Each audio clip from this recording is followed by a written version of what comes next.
সর্বং খল্যৈরং ব্রহ্ম ছান্দোগ্য উপনিষদের এই বাণী অদ্বৈত জ্ঞানের শিখরে আরূঢ় থেকে শ্রীরামকৃষ্ণ মর্মে মর্মে অনুধাবন করেছিলেন। এ আমাদের বহু শ্রুত বহু পঠিত। সকল জীব পশু পাখি প্রাণী সবার মধ্যেই যে সেই এক সত্তা একই পরম ব্রহ্ম অবস্থিত তা তারা মর্মে মর্মে বুঝেছিলেন।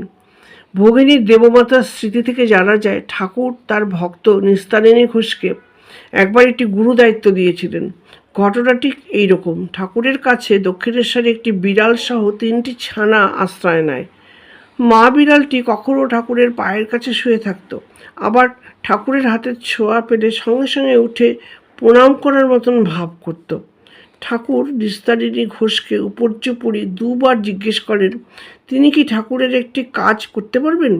নিস্তারিণী ঘোষ সানন্দে সম্মতি জানালে ঠাকুর বলেন যে ওই বিড়ালগুলিকে তিনি যেন বাড়িতে নিয়ে গিয়ে প্রতিপালন করেন। সঙ্গে সঙ্গে তিনি জানান এরা ঠাকুরের আশ্রিত, তাই এদের জন্য ঠিক মতন দেখভাল করা হয়।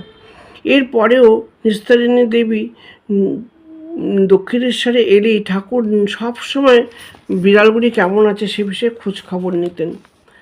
আরও একটি গল্পে পাই আমরা স্বামী অখণ্ডানন্দের স্মৃতি থেকে।